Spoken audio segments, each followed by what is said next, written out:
ሰላም ጤና ይስጥልኝ የብስራት ቴሌቪዥን የዩቲዩብ ቻናል ቤተሰቦቻችን የብስራት ሀተታ ፕሮግራማችን አሁን ጀምሯል። በዛሬው የብስራት ሀተታ ፕሮግራማችን በኢትዮጵያ ፕሪሚየር ሊግ ቁጥሮች ምን ይናገራሉ፣ እንዲሁም ደግሞ የዘንድሮ 2017 የኢትዮጵያ ፕሪሚየር ሊግ አስገራሚ ቡድኖች ኢትዮጵያ መድንና ኢትዮጵያ ቡና ጉዞስ ምንድነው የሚለውን መንዳሰስ ነው የሚሆነው። ፕሮግራሙን አዘጋጅተን ወደ እናንተ በማቅረቡ መላኩ ወልደ ሰንበትና እኔ አንተነህ ታረቀ ከመላው የስቱዲዮ ባለሙያዎች ጋር በጋራ በመሆን አብረን ቆይታ የምናደርግ ይሆናል።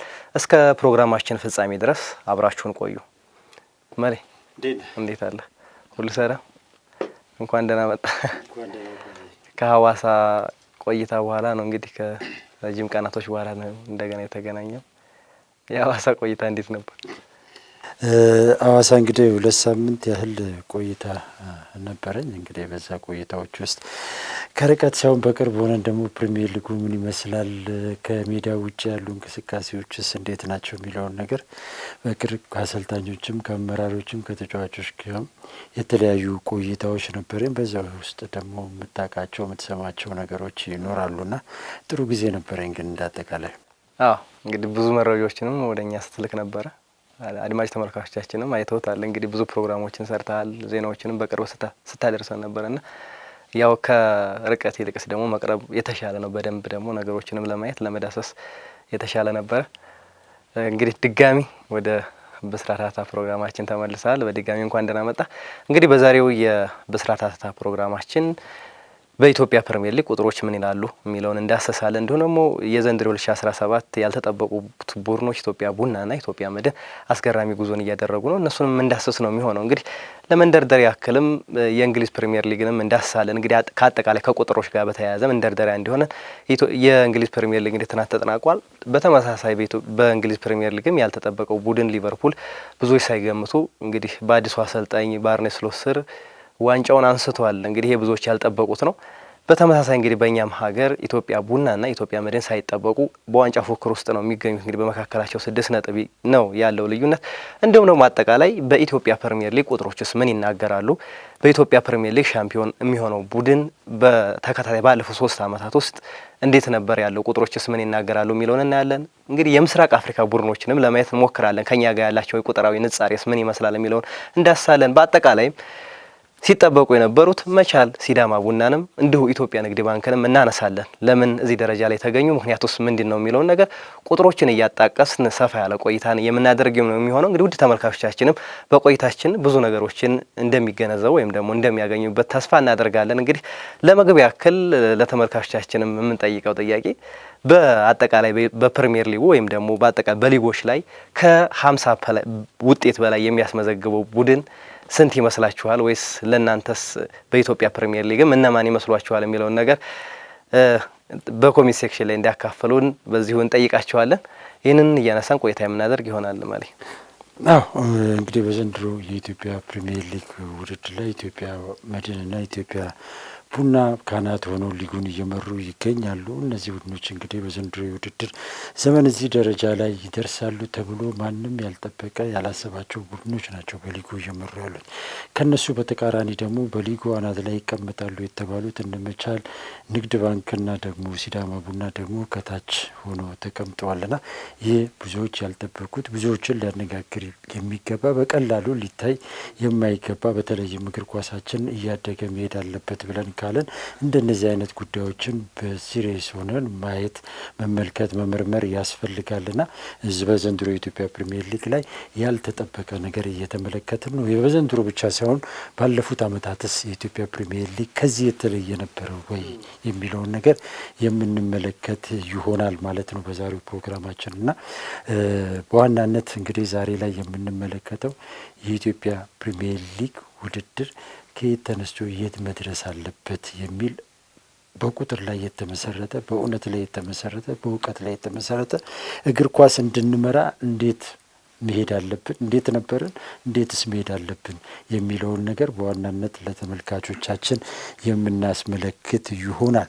ለመነሻ ያህል ግን ያቀረብካት ጥያቄ ቅድም በየትኛውም ሊግ ላይ የሊግ ውድድሮች ላይ በኢትዮጵያ ፕሪሚየር ሊግ ብቻ ሳይሆን በእንግሊዝ ፕሪሚየር ሊግ ላይም ብትሄድ በሌሎች ሀገር ሊጎች ላይም ብትሄድ ከ50% በላይ የማለፊያውን ነጥብ የሚያመጡ ቡድኖች ምን ያህል ቡድኖች ናቸው የሚለው ጥያቄ ብዙዎችን የሚያነጋግር ወይም ብዙዎች ልብ ያላሉት ጉዳይ ይመስለኛል። ለምሳሌ በኢትዮጵያ ፕሪሚየር ሊግ ባለፉት 3 ዓመታት 16 ቡድኖች ነው የሚሳተፉት።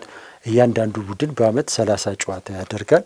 ሁሉንም የሚያሸንፍ ከሆነ የሚያመጣው ነጥብ 90 ነጥብ ነው። ከዚህ ውስጥ እንግዲህ ማለፊያ ነጥብ የሚባለው ወይም ጥሩ ውጤት ይዘው ያጠናቅቃሉ የሚባሉ ቡድኖች የሚያመጡት ነጥብ 50% እና ከዛ በላይ የሆኑ ቡድኖች ናቸው። በዚህ ውስጥ እንግዲህ 45 ነጥብና ከዛ በላይ ያመጡ ቡድኖች በኢትዮጵያ ፕሪሚየር ሊግ እነማን ናቸው? ምን ያህል ቡድኖችስ ነው ይሄን የሚያመጡት? እንግሊዝ ፕሪሚየር ሊግ ላይም ስትሄድ እንግዲህ በአመቱ ውስጥ የሚደረገው ወደ 38 ጨዋታ ነው አይደለ? ከዛ ውስጥ 57 ነጥብና ከዛ በላይ የሚያመጡ ቡድኖች ምን ያህል ናቸው ብለ ስትመለከት አንዳንዴ አስገራሚ ነገሮችን ትመለከታለና ለምሳሌ ያህል በኢትዮጵያ ፕሪሚየር ሊግ 45 ነጥብና ከዛ በላይ የሚያመጡ ቡድኖች ባለፉት 3 ዓመታት ከተመለከትን 6 በላይ ቡድኖች ናቸው። ወደ 9 ቡድኖች ይሄን ነጥብ ያመጣሉ። 9 ቡድኖች እንግሊዝ ፕሪሚየር ሊግ ላይ ስትሄድ በአማካይ ከ15 እስከ 8 ያህል ቡድኖች ናቸው። በአማካይ ስትመጣ 8 ቡድኖች ናቸው 57 እና ከዛ በላይ። አብዛኞቹ ቡድኖች ከ50% በታች ነው የሚያመጡት። እንግሊዝ ፕሪሚየር ሊግ ላይ አሁን የ5 ዓመት ዳታ ነው የምነግርህ። በ5 ዓመት ውስጥ 57 ነጥብና ከዛ በላይ ያመጡ ቡድኖች በአማካይ 8 ናቸው። አብዛኞቹ ቡድኖች ከ50% በላይ ነው የሚያመጡት። በተመሳሳይ ኢትዮጵያ ፕሪሚየር ሊግ ላይም ስትመጣ የ3 ዓመቱን ዳታ ስትይዝ በየአመቱ ከ1 እስከ 4 የሚወጡ ኢትዮጵያ ፕሪሚየር ሊግ ላይ 4 በቃ ከ1 እስከ 4 የሚወጡ ቡድኖች ናቸው 45 ነጥብ የሚያመጡት። እንግዲህ 16 ቡድኖች ይሳተፋሉ ብለን ብንል 12ቱ ቡድኖች ይሄን ነጥብ አያመጡ፣ ከ50% በታች ነው የሚያመጡት። ይሄ ነገር ታንዛኒያ ላይ ስትሄዳለ፣ ኡጋንዳ ላይ ስትሄዳለ፣ ኬንያ ላይ ስትሄዳለ። ምናልባት ኡጋንዳ ላይ ስትሄድ ወደ 6 ያህል ቡድኖች አሉ፣ ኬንያ ላይ 5 ቡድኖች አሉ። ወደ ታንዛኒያ ስትመጣ ደግሞ 3 ቡድኖች ያህል ይሄን ነጥብ ያስመዘግባሉ።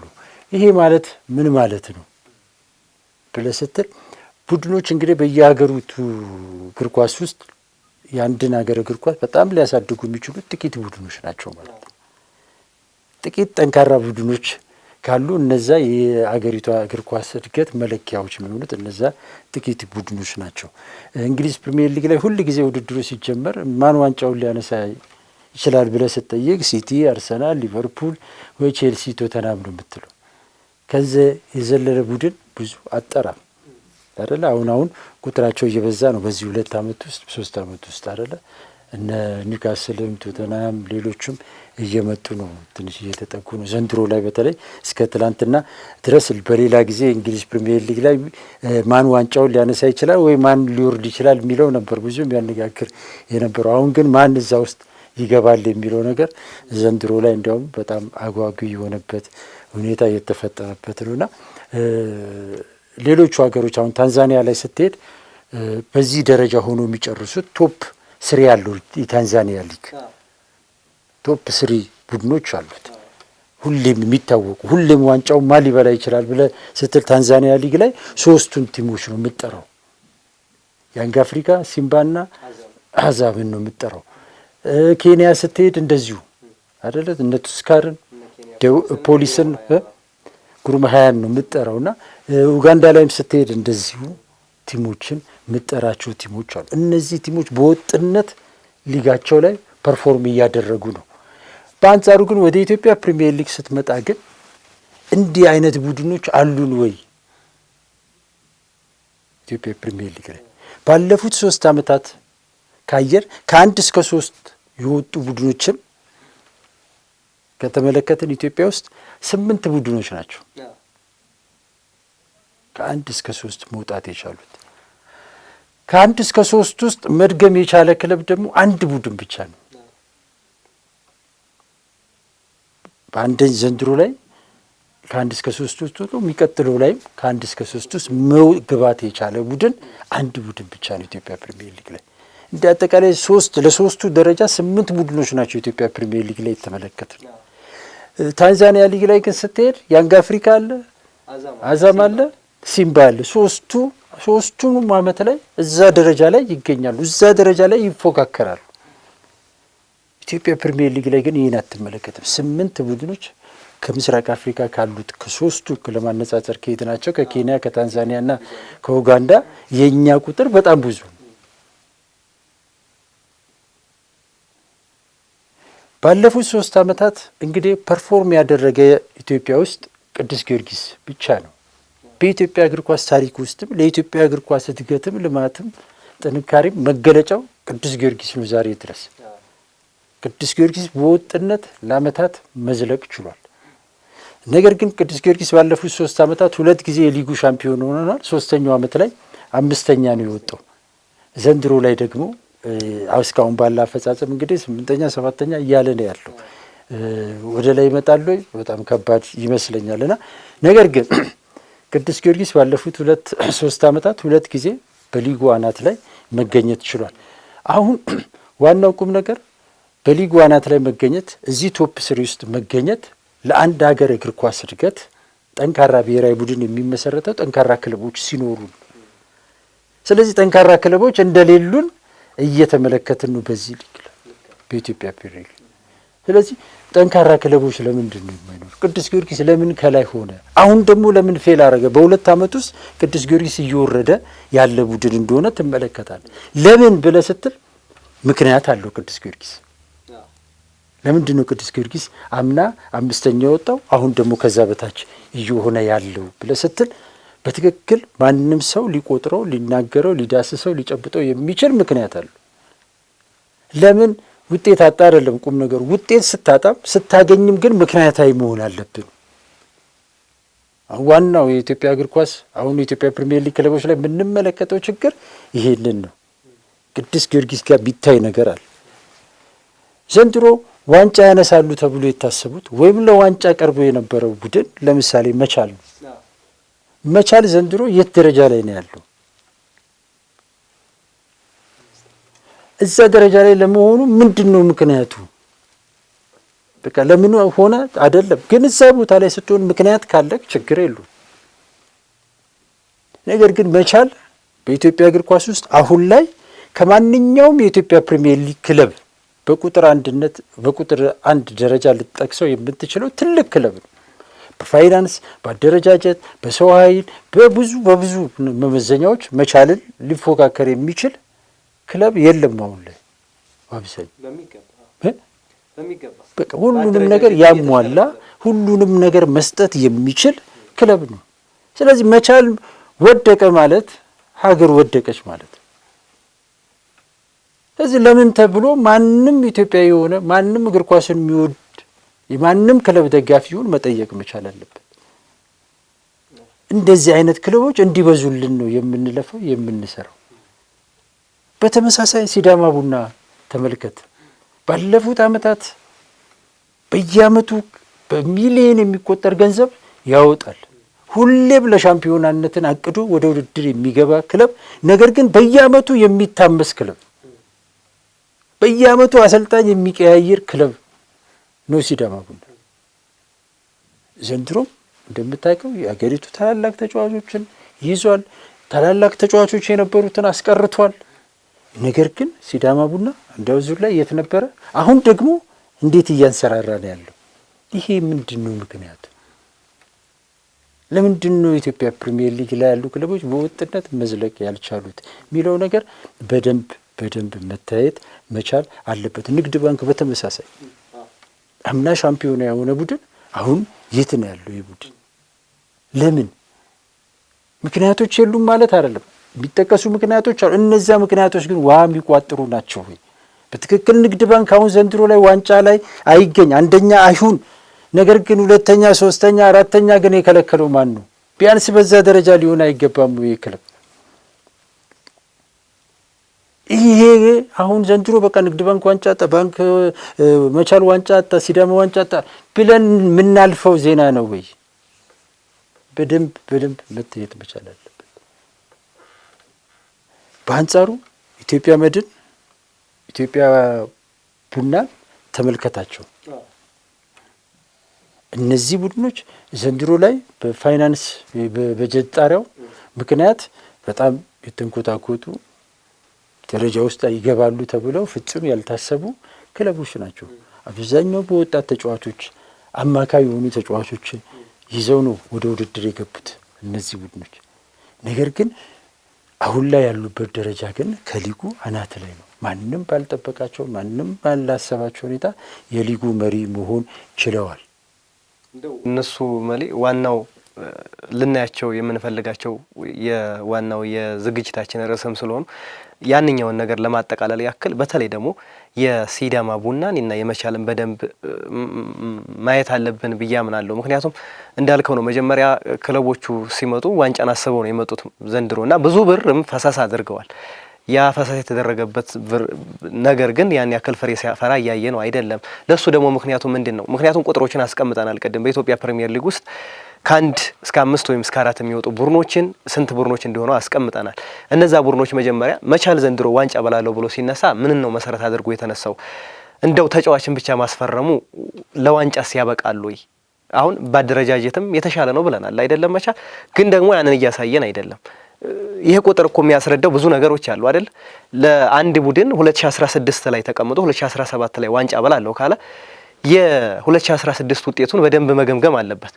ከየት ተነስቼ ነው ፕሪሚየር ሊጉን ዋንጫ ላነሳ የሚችለው? ምክንያቱም በአንድ ቡድን በአማካኝ የኢትዮጵያ ፕሪሚየር ሊግ 2.13 አካባቢ ውጤት ያገኛል ነጥብ ያገኛልና ከዛ አንፃር መቻል የባለፉት አመታቶች ውጤቶች ውስጥ ምን ይመስላሉ? እነዚህ ያንን ውጤት ያመጣ ነበረው እየመጣው የሚለው ነገር በደንብ መሰመር አለበት። ግልጽ ለማድረግ አሁን በኢትዮጵያ ፕሪሚየር ሊግ ውስጥ ባለፉት 3 አመታት ዳታ አንደኛ መውጣት የሚችል ወይም አንደኛ መሆን የሚፈልግ ቡድን 60 ነጥብ ማምጣት አለበት። ያ ማለት 2 ነጥብ እንት ማለት ነው። ሁለተኛ የሚወጣ ቡድን ይቅርታ 60 ጎሉ ነውና 64 ነጥብ ያመጣል። 2.13 ማለት ነው። ሁለተኛ የሚወጣው ቡድን 61 ነጥብ ያመጣል። ሶስተኛ የሚወጣው ቡድን 49 ነጥብ ያመጣ ነበር። ባለፉት 3 አመቱ ዳታ ነው ይሄን የሚያሳየው። ስለዚህ ዘንድሮ ላይ 2017 ላይ አንደኛ መውጣት ፈልጋለሁ ብሎ ካለ መቻል ለምሳሌ 64 ነጥብ ማግኘት አለበት። ሲዳማ ቡና በተመሳሳይ፣ ንግድ ባንክ 64 ነጥብ አምና አምጥቶታል። ይህንን ዘንድሮ ማሳካት ይጠበቅበታል። ነገር ግን መቻል ባለፉት 3 አመታት ያስመዘግብ የነበረው ነጥብ ስንት ነው ብለህ ስትል መቻል 47 ነጥብ ነው የሚያመጣው በአማካይ 3 አመቱ አማካይ 47 ከ47 64 ነው እንግዲህ እያቀደ ያለው። ለግልጽ ለማድረግ መቻል እንግዲህ 37 ነጥብ ነው 2014 ላይ ያመጣው። 2013 15 ላይ 40 ነጥብ ነው ያመጣው። 2016 ላይ 63 ነጥብ ነው ያመጣው። መሻሻሎች በጣም አሉ። መጀመሪያ አመት ላይ በ3 አሻሻለ። ሁለተኛው አመት ላይ ሶስተኛው አመት ላይ በ23 ነጥብ አሻሽሎ መጥቷል። ከዚህ አንፃር 47 ነጥብ ላይ ሆኖ 64 ነጥብ ማግኘት ቢፈልግ 17 ነጥብ ነው 23 ነጥብ አምና አሳክቶታል። ስለዚህ ዘንድሮ ላይ 17 ነጥብ አምጥቶ 64 ነጥብ ማምጣት ነው መቻል የሚጠበቅበት። ይሄን ማድረግ ደግሞ መቻል አምና በቡድን ውስጥ የነበሩትን ትላልቅ ተጫዋቾች በሙሉ ማስቆየት ይችላል። እነሱም ያጠናክሩ ተጫዋቾችን አምጥቷል። በፋይናንስ ረገድ በደሞዝ ክፍያ የምታማው ክለብ አይደለም። በትጥቅ አቅርቦቱ በልዩ ልዩ መስተንግዶ የምታማው ክለብ አይደለም። ሁሉን ነገር ያሟላ ሁሉን ነገር አምጥተው አመራሩ ሰጥቷል። ነገር ግን የመጣው ውጤት ወይም እየተመዘገበ ያለው ውጤት ግን ከዚህ የባሰ ውጤት ነው። ኢቭን አማካዩን ለማምጣት መቻል አሁን ላይ ይችላል ወይ ጥያቄ ነው። አሁንም እየሄደ ባለበት መንገድ በራሱ ስለዚህ ከአቨሬጁ እንኳ ያነሰ ውጤት ነው እያስመዘገበ ያለው መቻል። ሲዳማ ቡናን እንደዚሁ ስትመለከት ባለፉት 3 አመታት 48 ነጥብ አመጣ፣ ከዛ 38 አመጣ፣ ከዛ 40 ነጥብ አመጣ። ወጣ ወረደ ወጣ እንደገና። አማካይ ነጥቡ የሲዳማ 42 ነው። ከ42 ነጥብ ተነስቶ ነው እንግዲህ 64 ነጥብ ለማምጣት ሲዳማም እያቀደ ያለው። ይሄ ጤናማ ነው ወይ? የሲዳማው ስፔሻሊ 38 ነበረ። ከዛ 40 በሁለት ነው ያሻሻለው። ከዛ ቀጥሎ አሁንም በሁለት ነው ያሻሻለው። በሁለት ነጥብ ነው እያሻሻለ የመጣው። ይሄንን እንግዲህ ወደ 22 ነጥብ ማሳደግ እጅግ በጣም ከባድ ነው። ለዚህ ደግሞ ዝም ብለህ ዋንጫ በላለሁ ብለህ ሳይሆን ቁጭ ብለህ እያንዳንዷ ነገር በቁጥር መሰራት አለበት። ከማኑ ይሄን ነጥብ የማገኝ? ምን አይነት ጎል አግቢ ያስፈልገኛል? ስንት ጎል ያገባ? ባለፉት 3 ዓመታት የኢትዮጵያ ፕሪሚየር ሊግ ላይ ስንት ጎል የሚያገባ አጥቂ ነው ሻምፒዮና የነበሩ ቡድኖች የነበራቸው ሚለውን ማየት አለብህ። አንተ ጋር እኔ ጋር ምን አይነት አጥቂ ነው ያለኝ? አጥቂ አስፈርማለሁ ስትል በረኛ አስፈርማለሁ ብለህ ስትል በኢትዮጵያ ፕሪሚየር ሊግ ላይ እኮ ከ20 ጎል በላይ ሊገባብህ አይገባም። ሻምፒዮና የሚሆን ቡድን ደግሞ ከ53 እና ከዛ በላይ ጎል ማስቆጠር አለበት። ስለዚህ ይህንን እንዴት ነው የምታሳካው የሚለው ቁጭ ብሎ በቁጥር በደንብ በስሌት የሚሰራ ስራ ነው። አሁን ግን እየሆነ ያለው እነዚህ ክለቦች ለምን ብለህ ካልከኝ ይሄንን ነገር አሁን ሐዋሳ በነበርኩበት ሰዓት ሲዳማ ቡና ጋር ከተጫዋቾቹ ጋር ተሰኑ አመራሮች ጋር ከአሰልጣኞቹ ጋር እየተነጋገርኩ ነው። እየጀመርኩት ስራ አለ። መቻል ላይ እንደዚሁ መቻል ላይ ፍቃደኛ ያለ መሆን ነገር በተለይ አሰልጣኙ ጋር አለ። ነገር ግን እስከ ክለብ አመራሮች ጋር ተነጋግረናል። በህብረት ሆነ ለምን መቻል ፌል አደረገ የሚለው ነገር መሰራት መታወቅ አለበት። ይሄ የግለሰብ ጉዳይ የምናምን አንዱን የማንሳት አንዱን ይመጣል ጉዳይ አይደለም፣ የሀገር ጉዳይ ነው። ሊጋችን ጠንካራ ሲኖር ነው ሁላችንም በጋራ የምናድገው። ያለበለዚያ በጋራ ብንጠፋበት ሁኔታ ይኖራልና ይሄ ነገር እየተከሰተ ነውና ሲዳማ ቡናም መቻል ጋም ፍላጎቶች ነው እንጂ ያሉት ነገሮችን በእርጋታ አይቶ በእውቀት በስሌት የመስራት ነገር የለም። ምንም የማይደበቅ ነገር የእውቀት ጋፖች አሉ፣ እየታየ ነው። ምክንያቱም የእግር ኳሱን መሻት ነው ያለው። አሁን እነሱ ጋር መሻት ነው ያለው። ፕሪሚየር ሊጉን ዋንጫ እናነሳለን የሚለው መሻት ነው ያለው። ለሱ ደግሞ ዋነኛ የወሰዱት እርምጃ ተጫዋቾችን ማስፈረም ነው። ግን ተጫዋቾችን ሲያስፈርሙ ከተጫዋች መፈረም ጀርባ ያሉ ነገሮችን በደንብ እንዳልነው መተንተን አለባቸው፣ ማስጠናት አለባቸው። አሁን እኮ ርቀን ሳንሄድ ለምሳሌ አነሳን የምስራቅ አፍሪካ ቡድኖችን ያለንን ንጻሬ አነስተናል። የታንዛኒያን ሊግ አይተናል፣ የዩጋንዳንም የኬንያንም ሊጎች አይተናል። ግን ከዛም በዘለለ ደግሞ እኛው ሀገር ላይ ቅዱስ ጊዮርጊስ ሻምፒዮን በሆነባቸው አመታቶች ለምንድን ነው በወጥነት ሊዘልቅ የቻለው? በምን ምክንያት ነው በወጥነት ሊዘልቅ የቻለው? አሁንም እንዳነሳ ነው ሲወርድ ደግሞ የወረደባቸው አመታቶች አሉ፣ የዛሬውን አመት የዚህን አመት ጨምሮና ምክንያቱ ምንድን ነው? በደንብ ግልጽ መሆን ስላለባቸው ማለት ነው። ምክንያቱም አንዳንዴ የሚባሉ ነገሮች አሉ፣ ተመሳሳይ የሆኑ ነገሮች በሁሉም ክለቦች ተመሳሳይ የሆኑ አባባሎች አሉ። የተጫዋች ጉዳት ጋር በተያያዘ ከፋይናንስ ጋር በተያያዘ የሚባሉ ኮመን የሆኑ ናቸው። በቃ የሜዳ ለመመቸት ምናምን። አሁን እነዚህ ሁሉም አሰልጣኞች የሚያነሳቸው ወይም ደግሞ ሁሉም የክለብ አመራሮች የሚያነሳቸው ምክንያቶች ናቸው። ግን እነዚህ ምክንያቶች የእውነት እንዳልነው ቅድም ውሃ የሚያነሱ ምክንያቶች ናቸው ወይ? በደንብ አሳማኝ የሆኑ ምክንያቶች ናቸው ወይ? ከዚህ ውጭ ያሉ ምክንያቶችን በደንብ አሰልጣኞች ሰርተውበታል ወይ? የክለብ አመራሮች በደንብ ሰርተውበታል ወይ? ስለዚህ እነዚህን ነገሮች በደንብ ካጠሩ በኋላ ነው ትምህርት መውሰድ ያለባቸው። ከቅዱስ ጊዮርጊስ ትምህርት መውሰድ ያለባቸው። ቅዱስ ጊዮርጊስ በኢትዮጵያ ፕሪሚየር ሊግ ውስጥ ለአመታቶች ያክል ኮንሲስተንሲውን ጠብቆ ሂዷል። ኮንሲስተንሲውን ጠብቆ የሄደባቸው ምክንያቶች የራሱ የሆኑ ምክንያቶች አሉት። ሲወርድ ደግሞ የራሱ የሆኑ ምክንያቶች አሉ። እነዚህን ምክንያቶች ደግሞ በደንብ መገንዘብ ያስፈልጋል እንጂ ተጫዋቾችን ብቻ አሁን ሁሉም በኢትዮጵያ ፕሪሚየር ሊግ የተለመደ ነገር አለ። አንድ ተጫዋች የሆነ ክለብ ውስጥ ገብቶ ውጤታማ ከሆነ ያንን ተጫዋች ለማስፈረም ነው ሩጫ የሚካሄደው፣ ወይም ደግሞ ስም ያላቸውን ተጫዋቾች ወደ ክለብ ውስጥ ለማምጣት ነው ብዙ ሂደቶች የሚካሄደውና ግን እነዛ ደግሞ በተደጋጋሚ በየአመቱ ክለቦች ላይ ፌል ሲያደርጉ ተመልክተናል። እነዛ ፌል ያደረጉባቸው ምክንያቶች ምንድን ናቸው? በደንብ መታየት አለበት። በተለይ ደግሞ አሁን መቻል ላይ ያነሳ ነው ምንም ጥያቄ የለው። መቻል ላይክ እንደ ኢትዮጵያ ብሔራዊ ቡድን ነው። ልክ ይሄ ሁሉ ሀብት የሚወጣበት የህዝብ ገንዘብ እስከሆነ ድረስ ማለት ነው። ይሄ የህዝብ ገንዘብ እስከሆነ ድረስ ይሄን ያክሉ በ100 ሚሊዮን ብር የሚቆጠሩ ብሮች ወጥተው ፈሰስ ተደርገዋል። እነዚህ ፈሰስ የተደረጉ ብሮች ግን ዋንጫን ማምጣት አልቻሉ። ያ ሆነበት ምክንያቱ ምንድን ነው? በደንብ አሁን እኮ አመራሩ ነገሮችን በደንብ አስቀምጠዋል። አሁን ስትራክቸር ያለው ቡድን ሆኗል። አስተማሪ መጀመሪያ አንስተነው ነበር አይደለም? የመጀመሪያዎቹ 4-5 ሳምንታቶች ላይ መቻል ጥሩ በነበረባቸው ጊዜያቶች በደንብ አስቀምጠን ነበር። ስትራክቸሩ ቡድኖች የመቻለን ስትራክቸር መከተል አለባቸው የሚለውን ነገር አስቀምጠን ነበር። የቴክኒክ ዳይሬክተር አለው፣ ብቸኛው በቴክኒክ ዳይሬክተር የሚመራ ክለብ ነው። አጠቃላይ እንዳልነው አሁንም በትጥቅም ይሁን በአመጋገብም ይሁን በሁሉም ነገሮች ጥያቄ የማይነሳበት ክለብ ነው። ይህ የሆነበት ክለብ ግን አሁን ያለበት ደረጃ ፈጽሞ እሱን የሚመጥነው አይደለም። ስለዚህ ከኋላ ያሉትን ነገሮች እነዚህ አይነት ነገሮችን ማስጠናት በደንብ የሚሰመርበት ጉዳይ ነው። አሁን ምን አለ መሰለህ፣ ምክንያቶች ለሁሉ ነገር ቁጥሮች ሙሉ ስዕሉን አይሰጡም። ቁጥሮች ጉርድ ቀሚስ ናቸው ምናምን ይባላልና ሌሎች ተያያዥ የሆኑ ጉዳዮች ይኖራሉ። ከአስተዳደር ጋር፣ ከፋይናንስ ጋር፣ ከታክቲክ ጋር፣ ከጉዳት ጋር፣ ከምናምን ጋር አሁን የምናነሳቸው ቁጥሮች የሚናገሩት እነዚህ ሁሉ ይጨመሩበታል። እነዚህ ሁሉ ሲታዩ የበለጠ ሙሉ ይሆናሉ። ለምሳሌ ዘንድሮ ላይ የፋይናንስ የደሞዝ በጀት ጣሪያው ሲነሳ ክለቦች አብዛኞቹ ክለቦች ተንጫጩ። ይህ ህግ እንግዲህ ህጉ ትክክል ነው አይደለም ሌላ ጉዳይ ሆኖ፣ ግን እንደ ህግ ሲወጣ ግን ለሁሉም ነው የወጣው አይደለ?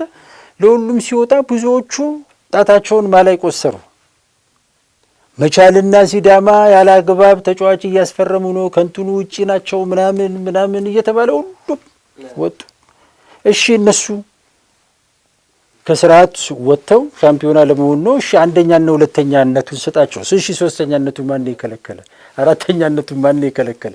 ይሄ አሁን ኮምፕሌን የሚያደርገው ቡድን በፋይናንስ ምናምን አሰልጣኞች ናቸው በአብዛኛው ይህን ሲሉ የነበሩት። እሺ እነሱ በልጠውካል። አዎ በቃ የበለጡኝ በዚህ ነው ብለህ ምን ከዛ በኋላ ባለው ደረጃ ላይ ናቸው ወይ እነዚህ አሰልጣኞች? አሁን ኮምፕሌን ሲያደርጉ የነበሩ አሰልጣኞች እነ ሲዳማ ያን ሁሉ ገንዘብ ይዘው ሻምፒዮናውን ወይ ተጫዋች ስለሰበሰብ ገንዘብ ስለወጣ ብቻ እግር ኳስ ውጤታማ ያደርጋል ወይ? ምክንያት ስደረድር ምክንያት ሚዛናዊ መሆን አለበት፣ ውሃ የሚቃጥር መሆን አለበት ብዬ ምልክ። ለዚህ ነው ብዙ አሰልጣኞች ምክንያት ያቀርባሉ፣ ነገ ራሳቸውን የሚበላቸውን ምክንያት። ገብቷል? በሲዳማ ላይ በምናምን ላይ ሳያነሱ የነበሩ አሰልጣኞች ዛሬ አንገታቸውን ሊደፉ ነው ማለት ነው። ገንዘብ ስለተሰጠ ተጫዋች ስለተሰበሰበ በቃ ውጤት እንደማይመጣ ይኸው አየን አይደል? ሙሉ አይደለም። ምክንያት መደርደር የለብን። አርባ ምንጭ ከተማን ውሰደው፣ ብዙዎች የማይናገሩለት ነገር ግን ለሻምፒዮናነት ከሚጫወቱ ክለቦች አንዱ አርባ ምንጭ ከተማ ነው። በጣም የሚያሳፍሩ እነሱም አሁን ላይ ታል የአሰልጣኝ ቡድን ቀይረዋል ምናምን ብለዋል። ለምንድን ነው ምናምን ብለስተ ለዋንጫ ነበረ እኛ ብዙ ተጫዋቾች ሰብስበናል አሉ። አዎ የሰበሰቧቸው ተጫዋቾች አሉ፣ 8 ያህል ነው 7 ያህል ተጫዋቾች አምጥተዋል። እነዚህ የመጡ ተጫዋቾች ምን አይነት ተጫዋቾች ናቸው ብለህ ስትል አቬሬጅ የሆኑ ተጫዋቾች ምናልባትም ከዛ በታች።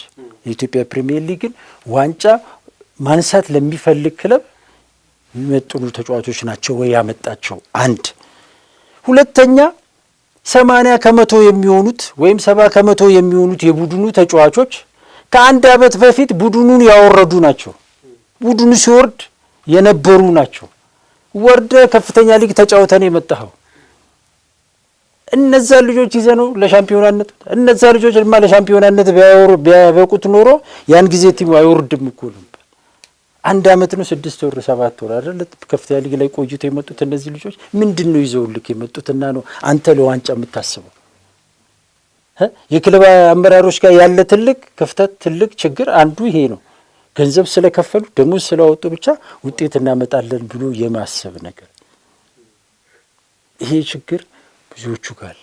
መቻል እንዳልኩ ያነሳው መቻል ቴክኒክ ዳይሬክተር አለው ምናምን፣ ይሄ ሁሉ ባለው ሁኔታ ውስጥ ግን መቻል አቨሬጅ ቡድን ሆነ። ስለዚህ ባለሙያዎቹ ስፔሻሊ በጣም ባለሙያዎቹ ራሳቸውን መጠየቅ አለባቸው። ወይም ደግሞ መቻል የቀጠረው ቴክኒክ ዳይሬክተር ትክክለኛ ነው ወይ? ለቴክኒክ ዳይሬክተርነት አቅም ብቃት ነበረ ወይ? አሰልጣኙ አቅም ብቃት አለው ወይ? እነዚህ ልጆች ለመምራት ለማሰልጠን እንድትፈትሽ ያደርጋል። ተጫዋቾቹ በብሔራዊ ቡድን በምን በተለያዩ ክለቦች ውስጥ የምናውቃቸው ተጫዋቾች ናቸው። እዚህ ቲም ውስጥ ለምን ፊት ማድረግ አልቻሉ? ምንድን ነው ችግራቸው? የዲሲፕሊን ችግር፣ የግንኙነት ችግር፣ የምን ገብቷል? የክለብ አመራሮቹ እኮ በጣም ውጤት ከመፈለጋቸው የተነሳ በጣም ታላላቅ ባለሀብቶች ታላላቅ በየመስሪያ ቤቶች በትላልቅ መስሪያ ቤቶች ላይ ትልቅ ኃላፊነት ያላቸው ሰዎች ናቸው የመቻል ክለብ አመራሮች በቦርድ ደረጃ አሁን የሚመሩት።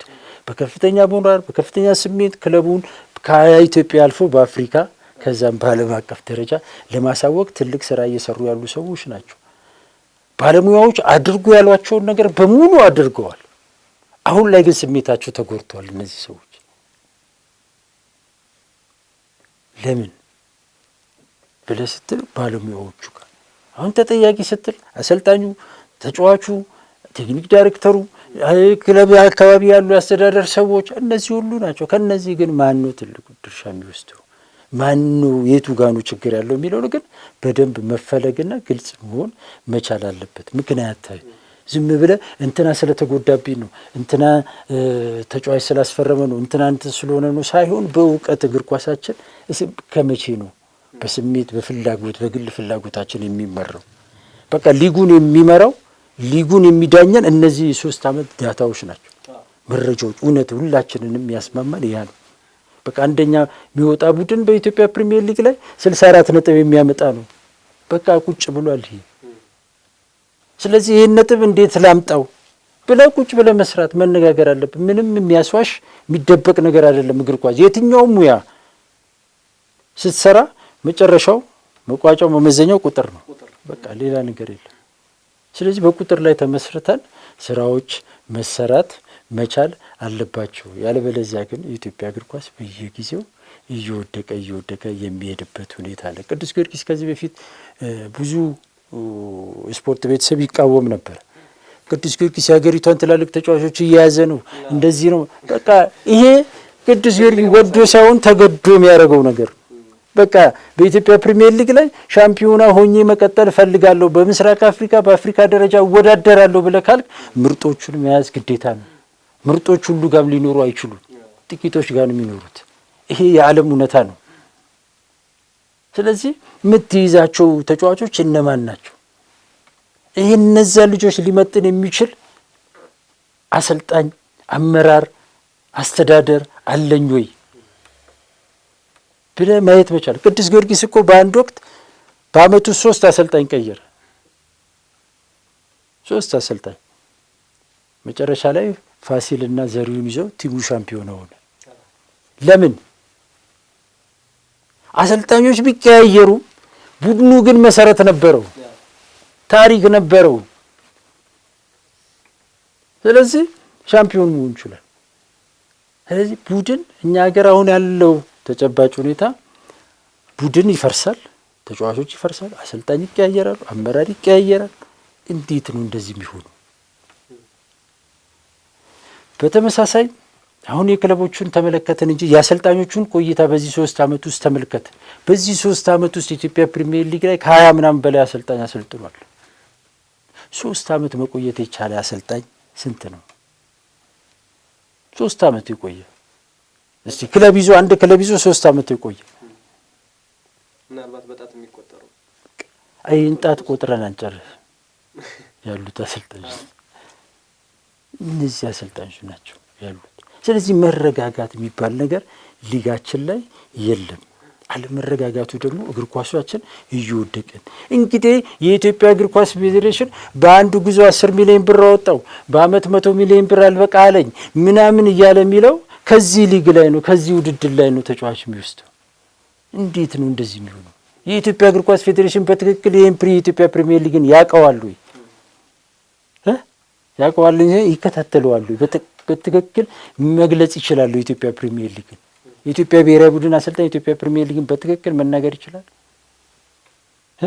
በቁጥር በማስረጃ ተደግፎ ምን አይነት ተጫዋቾች ነው ያሉ? እንግዲህ የታንዛኒያ ብሔራዊ ቡድን ሲገነባ እኮ በአብዛኛው 90 ከመቶ የሚገነባው ከነዛ 3 ቡድኖች ነው። ከ3 ክለብ ነው የምትባለው የኢትዮጵያ ብሔራዊ ቡድን። ምናልባት ቢቀር 2-3 ክለብ ነው ከዛዛ የሚመጣው። በቃ በአብዛኛው እሳ ሻምፒዮና ከሆኑ ቡድኖች ይህ ማሸነፍ ሜንታሊቲ ካላቸው ቡድኖች በተለያየ መድረክ ኢንተርናሽናል ውድድር ላይ የሚወዳደሩ ብሔራዊ የኢትዮጵያ ብሔራዊ ቡድን እኮ በየጨዋታው አዳዲስ ኢንተርናሽናል ጌም ከሀገር ወጥቶ ማያቅ ተጫዋች የሚካተትበት ቡድን ነው። በየሳምንቱ ከሌ ፐርፎርም አድርጓል እየተባለ የሚመረጥበት ነው። በየጊዜው እየተገነባ የሚፈርስ ብሔራዊ ቡድን ያለን ለምን ብለን ካልን ክለቦቻችን ወጥነት ስለሌላቸው፣ በወጥነት የሚቀጥል ተጫዋች የለንም፣ በወጥነት የሚቀጥል አሰልጣኝ የለንም፣ በወጥነት የሚቀጥል ክለብ የለንም ለማለት ነው።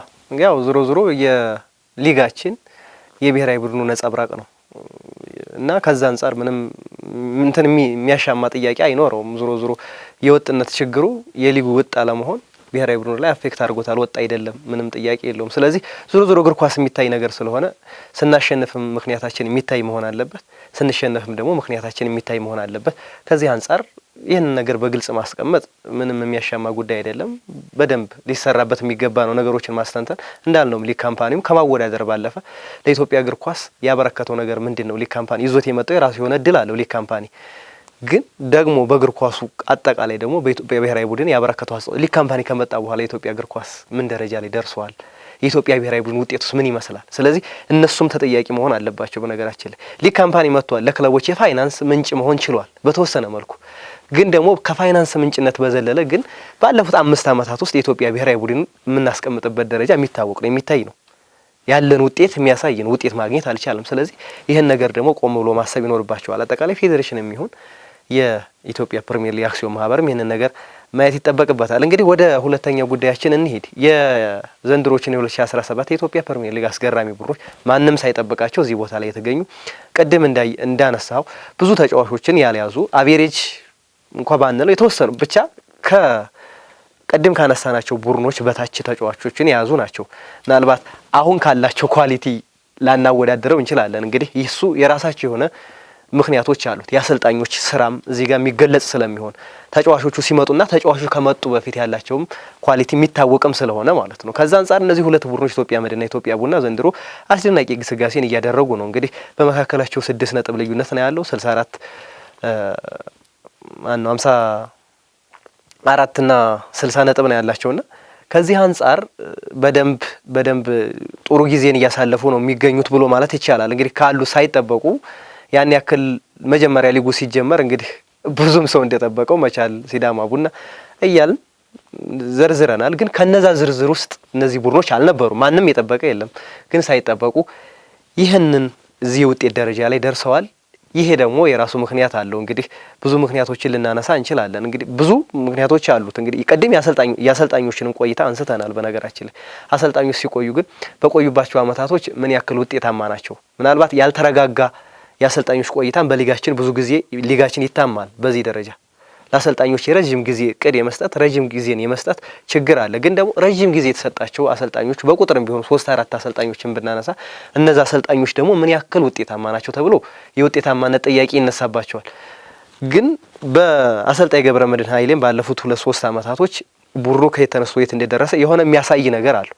በተመሳሳይ በነጻነት ክብሬም ስር ያለው ኢትዮጵያ ቡና ደረጃው በእርግጥ ከዛ በፊት ያሉ አሰልጣኞችም ተቀይረዋል። ግን ቡና ደግሞ ካለበት ከ2015 16 17 ሲደርስ እያንዳንዱ እየጨመረ የመጣው ደረጃ አለ። ነጥቡንም እያሻሻለ የመጣበት ደረጃ አለና እሱንም እናንሳመል።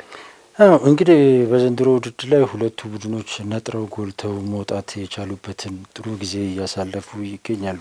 ባለፉት 3 አመታት እንግዲህ ሁለቱ ቡድኖች ባስመዘገቧቸው በየአመቱ በነበራቸው አፈጻጸም እንግዲህ ኢትዮጵያ ቡና 5ኛ ደረጃ፣ ኢትዮጵያ መድን 6ኛ ደረጃ ነው አማካይ ደረጃቸው የሚያሳየው። ወይም ደግሞ ያስመዘገቡትን ነጥብ ስታይ ኢትዮጵያ ቡና 46 ነጥብ አማካይ ያለው፣ ኢትዮጵያ መድን ደግሞ 44 ነጥብ ነው ያላቸው። የየአመት አፈጻጸማቸውን ስታይ ኢትዮጵያ ቡና እንግዲህ በየአመቱ በዚህ 3 አመታት ውስጥ ካሉ ቲሞች እንዲሁም በየደረጃው እያደገ እድገት ከተባለ ምን ያህል ታቅዶ ታስቦ እየተሰራ ነው የሚለው ነገር ጥያቄ ምልክት ውስጥ አስቀምጠህልኝ። ነገር ግን ቁጥሮቹ ግን የሚናገሩት ግን ኢትዮጵያ ቡና በየአመቱ እድገት እያመጣ እንደሆነ ነው። 2014 ላይ 42 አመጣ፣ 2014 ላይ 42፣ 2015 ላይ 43 አመጣ፣ 2016 ላይ 50 አመጣ። አሁን ደግሞ ቀሪ 5 ጨዋታዎች እያሉት 54 ነጥብ አምጥቷል ኢትዮጵያ ቡና። ስለዚህ 4ቱን አመት ስታየው ኢትዮጵያ ቡና እያደገ እየመጣ ያለ ክለብ ነው። በዚህ 4 አመት ውስጥ ኢትዮጵያ ቡና እንግዲህ እዚህ ደረጃ ላይ ለመድረስ ምን ያህል ቁጭ ብሎ አስቦ አቅዶ አልሞ ነው እየሰራ ያለው ሚለውን ነገር ቀደም ሲል እንደነገርኩት ጥያቄ ምልክት ውስጥ አስቀምጦ ምክንያቱም ባለፉት 4 ዓመታት 4 ያህል አሰልጣኞች ነው ምናምን ቀይሯል ኢትዮጵያ ቡና እንደዚሁ ከ4 በላይ እንዲያውም የሚሆኑ ከ4 በላይ የሚሆኑ አሰልጣኞችን የቀየረበትን ሁኔታ ትመለከታለህ። ይሄን ስትመለከት የሆነ አለመረጋጋት እንዳለ ትመለከታለህ። በዚህ እንግዲህ 4 ዓመት ውስጥ እንግዲህ ዘንድሮውንም ከጨመርክ እንግዲህ 1 ዓመት ከምናምን የሚሆን ጊዜ ያለው አሰልጣኝ ነጻነት ክብሬ ነው። ነጻነት ክብሬ ምን ያህል ደግሞ በነጻነት እንደ ስሙ በነጻነት እየሰራ ነው ወይ ያለው ኢቭን አሁን ውጤቱ እስከመጣበት ጊዜ ድረስ ባለው ሁኔታ ምን ያህል በነጻነት እየሰራ ነው ወይ? ለዚህ ነው ቅድም ጥያቄ ምልክት ውስጥ ጉዳዮች ነገሮችን ለማስቀመጥ የሞከርኩትና እየሰራ ነው የሚለው ነገር እንደተጠበቁ ነው። ግን ምንም ዝም ብሎ በደመ ነፍስ ከሚሰራ ቡድን አሁንም ቢሆን አልረፈደምና ኢትዮጵያ ቡና ለምን በዚህ ሂደት ውስጥ በየዓመቱ ሊሄድ ቻለ የሚለው ነገር የክለቡ አመራሮች፣ አሰልጣኞች፣ ተጫዋቾች ቁጭ ብለው ሊነጋገሩበትና ምን እንደሆነ ነጥቡ አንድ ድምዳሜ ላይ ሊደርሱ ይገባል። በቃ ቲሙ ላይ የሚታይ ለውጥ አለ። ስለዚህ የሚቀጥለው ዓመት ላይ ኢትዮጵያ ቡና ዘንድሮ ዋንጫ ሊያነሳ ይችላል፣ ላያነሳ ይችላል። ግን ለእኔ ባያነሳም እንኳ ኢትዮጵያ ቡና የሚቀጥለው ዓመት ለዋንጫ የሚጫወት ቡድን እንደሆነ ዝም ብለህ መገመት ትችላለህ። የሚቀጥለው ዓመት ቡና ለዋንጫ ነው የሚጫወተው ብሎ ቢያቅድ ምንድነው ማሟላት ያለበት? እዚህ ቡድን ላይ ምንድነው መጨመር ያለበት? ምንድነው መቀነስ ያለበት ሚለውን ቆም ብሎ እንዲያስብ የሚያደርግ አካሄድ እየሄደ ነው ኢትዮጵያ ቡና። አብዛኞቹ ልጆች ገቢ ያደጉ ልጆች ናቸው። ጥቂት ተጫዋቾች ከውጭ የጨመረው ልምድ ያላቸው ተጫዋቾች የሚባሉት እንግዲህ ከውጭ የመጡት ናቸው። ከሀገር ውስጥ ያስፈረማቸው ልጆች እንግዲህ በአብዛኛው ከከፍተኛ ሊግ ነው የፈረሙት። ከከፍተኛ ሊግ ከፈረሙት ውስጥ ደግሞ እየተጫወተ ያለው ማን ነው ብለህ ስትል አንድ ልጅ እየጠቀስክ የምትጠቅሰው፣ ሌሎቹ ልጆች ከዚያው ከቢ ያደጉት እናንተ ከታች ሊግ የመጣ ነው። አሁን ልምዱን አግኝቶ እያገኘ የመጣ ተጫዋች ነው። ተረፈ ሌሎቹ ቲም ውስጥ ቢያንስ 2 ዓመትና ከዛ በላይ የመቆየት ሁኔታ አለ። ስለዚህ ቲም በቆይታ ይሰራል፣ ይገነባል ብለህ የምትለውን አሁን ኢትዮጵያ ቡና ውስጥ የምታይ ነገር አለ። በቃ ቆይታ ኢትዮጵያ ቡና ውስጥ እየፈጠረ ያለው ነገር አለ። ይህንን እንዴት እናሳድገው? አሁን ከኢትዮጵያ ቡና አመራሮች፣ ከኢትዮጵያ ቡና አሰልጣኝ የሚጠበቀው እሱ ይመስለኛል። ጠንካራው ኢትዮጵያ ቡና ዛሬ ሚሊዮኖችን ያፈራው የኢትዮጵያ ቡና ቡድን የተገነባው በቆይታ ነው። በቃ በየዘመናቱ የኢትዮጵያ ቡና ምርጡን ኢትዮጵያ ቡና እናንሳ ከተባልን ወደ ኋላ ሄደ 70ዎቹ መጨረሻ 80ዎቹ ላይ 90ዎቹ ላይ እስከ 90ዎቹ አጋማሽ ድረስ የኢትዮጵያ ቡና ለኔ ምርጡ ኢትዮጵያ ቡና ወይም ደግሞ ኢትዮጵያ ቡና ሲባል የሚመጣልኝ ኢትዮጵያ ቡና ከ78 76 ጀምሮ እስከ 95 96 ከ76 እስከ 96 በለው በዛ ጊዜ የነበረው ኢትዮጵያ ቡና ነው። ከዛ በኋላ ያለው ኢትዮጵያ ቡና የፈራረሰው ኢትዮጵያ ቡና በስሙ የሚኖር ኢትዮጵያ ቡና ነው እኔ የማስታውሰው። ምክንያቱም በየጊዜው ተጫዋች የሚቀያየርበት፣ አሰልጣኝ የሚቀያየርበት፣ ምንም ከለር የሌለው ምን የሌለው ኢትዮጵያ ቡና ነው እየተመለከትኩ ያለሁት እስካሁን ድረስ። ኢትዮጵያ ቡና በየዓመቱ ዋንጫ የሚያመጣ በጨዋቱ ግልጽ የሆነ ብዙዎች የሚወዱት የተቃራኒ ቡድን ደጋፊዎች ሳይቀሩ በውስጣቸው በቡና እኮ ረክተው የሚወጡበት ኢትዮጵያ ቡና በእነዛ ዓመታቶች ላይ ቡድን ውስጥ የነበሩ ተጫዋቾች ቢያንስ በእነዛ ዓመታትም አሰልጣኝ ለውጥ ነበር፣ ነገር ግን ቡድን አይፈርስም ነበር። የራሱ የሆነ አይዴንቲቲ ነበር፣ በቃ የራሱ ማንነት ነበረው ኢትዮጵያ ቡና። አብዛኞቹ ተጫዋቾች ቲም ውስጥ ይቆያሉ። በአማካይ በትንሹ 5 ዓመት እና ከዛ በላይ የቆዩ ናቸው። ካሴ አራጌ ብለህ ስትል ኢትዮጵያ ቡና ውስጥ 10 ዓመታቶች ነው የምትቆጣ። አሸናፊ በጋሻው፣ ሚሊዮን በጋሻው ምናምን ዮናስ ምናምን እያልክ ስትጠራ ኢትዮጵያ ቡና ታላላቅ ተጫዋቾችን ስትጠራ ቆይታቸው ቢያንስ ከ5 እና ከዛ ዓመት በላይ ነው። አሁን ግን ከቅርብ ጊዜ ወዲህ ግን ይሄ ከ97 ወዲህ ግን ቡናን የማፍረስ ዘመቻ በሚመስል መልኩ በየጊዜው ነው ተጫዋች እየተቀያየረ እየሄደ ያለውና ያ ቡናን ሲጠቅመው እኔ አልተመለከትኩም። እና አሁንም ፍንጭ እያየን ያለ ነው ኢትዮጵያ ቡና ውስጥ የተወሰኑ ልጆች ህጻናቶች ቢሆኑም አሁንም ልምድ የሚያካፍላቸው ብዙ ነገር የሚደረግላቸው ተጫዋቾች ቢሆኑም ነገር ግን ቆይታ በራሱ ቡና ውስጥ የፈጠረው ነገር አለ ብዬ አስባለሁ። ነገር ግን አሁንም እንደተመለከቱ ኢትዮጵያ ቡና ኢትዮጵያ ፕሪሚየር ሊግ ላይ ካሉ ቡድኖች አሁንም ከአመት አመት ለውጥ እድገት እያመጣ ያለ ክለብ ነውና ያ እንዴት ሊመጣ ቻለ የሚለው ነገር ግን አሁንም በትንታኔ ሌሎችም ሊማሩ በሚችሉበት መንገድ በደንብ ፈትሾ ማወቅ መረዳት ያስፈልጋል። የአሰልጣኙ አቅም 1 አመት ከምናምን ነው። ቲሙስ ስንት አመት ቆይቷል? ያ አሰልጣኝ ከዚህ ቡድን ጋር እንዴት መቀጠል ይችላል የሚለው ነገር ላይ በደንብ ቁጭ ብለው ማሰብ መስራት ያለባቸው ይመስለኛል። ኢትዮጵያ መድን እንዳልከው ቀደም ሲል እንደገለጽከው በዋናነት በአሰልጣኙ አቅም ችሎታ የመጣ ቡድን ነው ብሎ ማለት ይቻላል። ኢትዮጵያ መድን ውስጥም የምታየው ቆይታ ነው። አሰልጣኙ ቢያንስ አሰልጣኙ ቡድን ውስጥ መቆየቱ ቡድን ውስጥ ያሉትን ተጫዋቾች ቢያንስ እንዴት መጠቀም እንዳለበት፣ መቼ መጠቀም እንዳለበት፣ ማንም መጠቀም እንዳለበት በደንብ እንዲረዳ አውቆታል፣ አድርጎታል። በቃ ቡድን ውስጥ ያሉትን ተጫዋቾች ቢያንስ እንዲረዳሩ ወጣት ተጫዋቾች አይታል በብዛት አሁን መፍራት ትችሏል። ለምን? እሱ እዛ በመቆየቱ የመጣ ነገር። ወጣት ተጫዋቾች ብለን መታሰባቸው ተጫዋቾች በማይታሰብበት ደረጃ ላይ እስከ ብሔራዊ ቡድን መጫወት ችለዋል። እንኳን በብሔራዊ ቡድን ደረጃ አይደለም በክለብ ደረጃ መጫወት አይችሉም። ወይም በሌላ ክለብ ላይ ብትሄድ እድል የማይሰጣቸው ተጫዋቾች የኢትዮጵያ ብሔራዊ ቡድን ውስጥ ቤስት ውስጥ ገብተው መጫወት ችለዋል። ያን ማድረግ የቻለው አሰልጣኙ የአሰልጣኙ ቆይታ የፈጠረው ነው። የተወሰኑ ተጫዋቾች ቆይታ የፈጠረው ነው። በእነዚህ ላይ እነማንን ብጨምር ደግሞ አብረው ይወጣሉ የሚለውን ደግሞ አሰልጣኙ በሊጉ ላይ መቆየቱ ባለፉት 8 ዓመታት ብትሄድ በኢትዮጵያ ፕሪሚየር ሊግ ላይ በሁሉም ዓመታት ላይ ሊጉ ላይ የቆየ አሰልጣኝ ገብረመድህን ኃይሌ ብቻ። ስለዚህ ሊጉን በደንብ ያውቀዋል፣ ተጫዋቾቹን በደንብ ያውቃቸዋል። ማወቁ ደግሞ በትንሽ ገንዘብ ተጫዋቾች ሰብስቦ ቡድን መስራት እንደሚቻል አሳይቷል። በቃ ሌሎች አሰልጣኞች፣ ሌሎች ክለቦች ከመድንም ሊማሩ ይገባል። ዘንድሮ መድን 3 ልጆች ምናምን ከፍተኛ ክፍያ ያላቸው ልጆች 4 ልጆች ቢሆን አብዛኛው አነስተኛ ክፍያ የሚከፈላቸው ተጫዋቾች ናቸው ያሉት። ነገር ግን በነዛ ተጫዋቾችም ቡድን መስራት እንደሚቻል አሳይቷል። ይህ ማለት ግን አሁንም ቢሆን በዚህ ሁኔታ ውስጥም ቢሆን አይ በዚህ ይሰራል ብሎ ወደ ድምዳሜ የሚወስድ ነገር አይደለም። መታየት ያለባቸው ብዙ ጉዳዮች አሉ። ለመድን መጠናከር፣ ለኢትዮጵያ ቡና ትልቅ መሆን፣ የነ መቻል መፍረክረክም፣ የነ ባህር ዳር ወጥ አለመሆን ይህን ምናምን የሚያሳይክ ነገር አለ።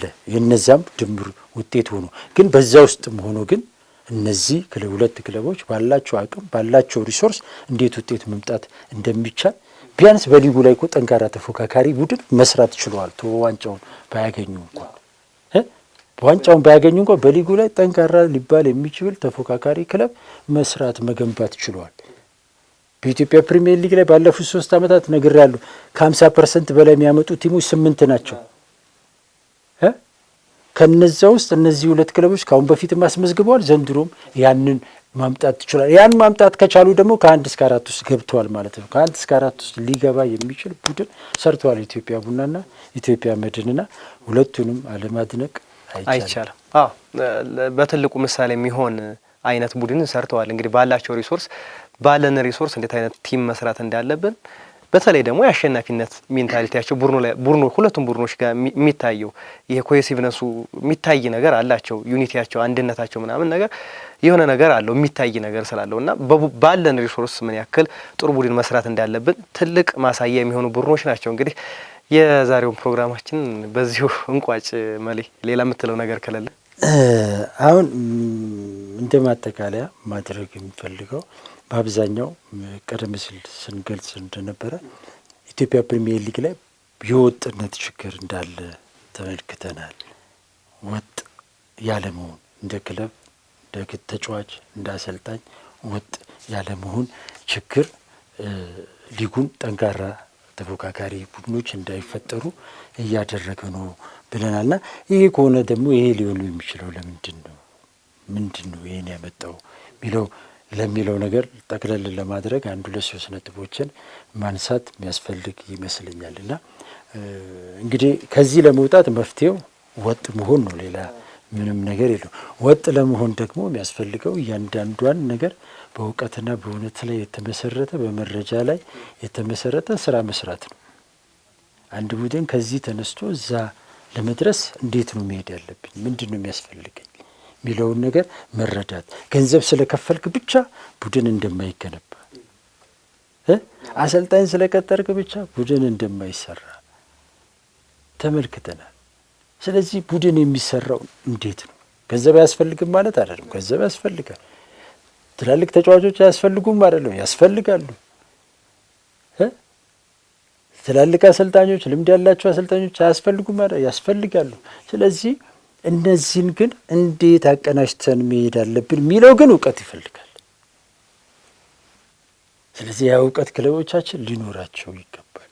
በእውቀት ነው መስራት ያለባቸው። ማንን ከማን ጋር ያሰለጥናሉ? አንድ አሰልጣኝ አመቱ መጀመሪያ ሲጀምር ታስታውሳለህ አይደል? የመጀመሪያ መግለጫ ሲሰጥ በቃ ከዚህ አመት ጀምሮ ጋርዲዮላ በሉኝ ብሎ አለ። በቃ የያዘውን ስብስብ ምናምን አየና በቃ ጋርዲዮላ ነኝ እኔ ጋርዲዮላ በሉኝ ከዚህ በኋላ። ግን 3 ወር ሳይቆይ ተባረረ አይደል አሰልጣኝ። ስለዚህ እንዲህ አይነት ነገር የሚመጣው ከምንድን ነው? ነገሮችን በእውቀት በእርጋታ ማየት ካለመቻል የሚመጣ ነገር ነውና ክለቦች ረጋ ብሎ ገንዘብ ስለከፈሉ ብቻ ቡድን እንሰራለን ብሎ ማሰብ አይቻልም። ትላልቅ አሰልጣኝ ስላመጣ ብቻ ዋንጫ ማምጣት፣ ጠንካራ ተፎካካሪ ቡድን መገንባት አትችልም። ለምሳሌ ዘሪሁን ሸንገታ ባለፉት 2 ዓመታት ቅዱስ ጊዮርጊስን ይዞ ሻምፒዮን አድርጓል። አሁን መብራት ኃይል ውስጥ መጥቶ ላለመውረድ ይጫወታል። ስለዚህ ዘሪሁን ነው የማይችለው ወይስ መብራት ኃይል ነው? ይህ እኮ በደንብ መታወቅ አለበት። ዝም ብለህ የምትጨፈጭፍበት ሰውን አንዱ የምታነሳበት የምጥልበት አይደል። ዘሪሁን ለምን እዛ ሻምፒዮን አረገ? ለምን እዚህ ፌል ያረገ? እዛ ምን ነበረ? እዚህ ምንድን ነው ያለው የሚለውን ማየት መቻል አለብን። ይሄ ለሁላችንም ይጠቅማል። ስለዚህ ነገሮች በእንደዚህ ነገር የሚታዩበት። ሁለተኛ ነገር ሊጉ በወጥነት ላለመሄዱ አንዱ ምክንያት ብዬ የምለው እኔ እንዳየሁት ወጥ የሆኑ አሰልጣኞች በሊጉ ላይ አለመኖር። በጣም የተዘበራረቀ ሊግ ነው አሰልጣኞች ነው ያሉት። ይሄ መስተካከል አለበት። የኢትዮጵያ እግር ኳስ ፌዴሬሽን እንደ ፌዴሬሽን፣ ሊግ ካምፓኒው እንደ ሊግ ካምፓኒ የሊጉን ደረጃ መጠበቅ መቻል ያስፈልጋል።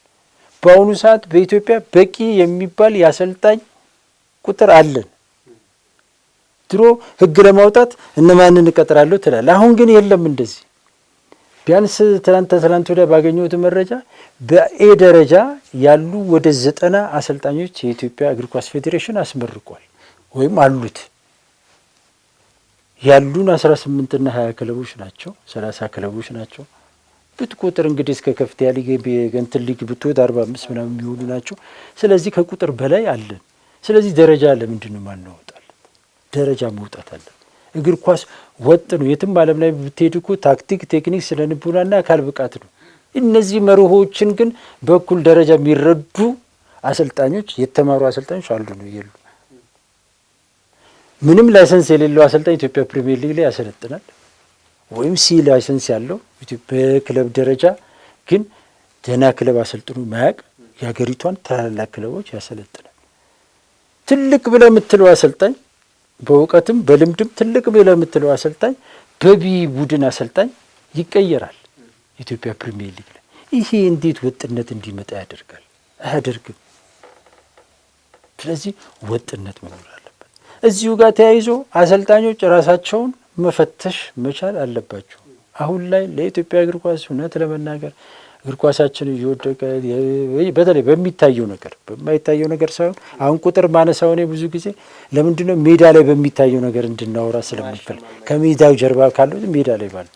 ስለዚህ አሰልጣኞች በየአመቱ ራሳቸውን መገምገም አለባቸው። እኛ አሁን ቁጥር የምንናገረው ክለቦች በየአመቱ ስንት አስመዘገቡ የሚለውን ማለት አሰልጣኞችስ ከዘንድሮ አመት የሚቀጥለው አመት ስንት ነው ያስመዘገብኩት ነጥብ፣ ስንተኛ ደረጃ ነው የወጣሁት፣ ምን አይነት ተጫዋች ነው ለኢትዮጵያ እግር ኳስ ያበረከትኩት፣ ራሴን በእውቀት በምን አሻሽያለሁ ብለው ራሳቸውን መጠየቅ መቻል አለባቸው። ሚሊየንስ ብር እየወጣ ነው። ሁሉ ሚሊየን አሁን ወደ ቢሊዮን እየገባ ነው አይደል? ይሄን ሁሉ ብር እየፈሰሰ ያለው ለነሱ ላላቸው ልምድና ሙያ ነው። እነሱ ነው የሚፈርሙት እኮ አብዛኛው ብር እነሱ ለሚሰሩት ስራ ነው የሚወጣው። ስለዚህ ለዛ ስራ የሚመጥን ነገር እየሰራው ነው ወይ? ምክንያት መደርደር ብቻ አይደለም። ስለዚህ ዋናው ችግር እነሱ ናቸው በዋናነት። እኔ ከዚህ በኋላ እንደውም በምንሰራቸው ፕሮግራሞች ሁሉ በትኩረት መስራት ያለብን አሰልጣኞቻችን ላይ ነው። ሁሉ ነገር ይደረግላቸዋል። ነገር ግን በሚደረግላቸው ልክ ግን እየሰሩ አይደሉም። እና እነሱ የኢትዮጵያ እግር ኳስ ፌዴሬሽን ብሔራዊ ቡድን ጠንካራ ብሔራዊ ቡድን የሚፈጠረው ከጠንካራ ክለቦች ነው። ስለዚህ ጠንካራ ክለቦች እንዲኖሩን የኢትዮጵያ እግር ኳስ ፌዴሬሽን ቅድም እንደነገርኩ ምንድን ነው እየሰራ ያለው? ሊጉን በትክክል መዝኖ ቆጥሮ ፈትሾ ግምገማ አድርጎ ያውቃሉ?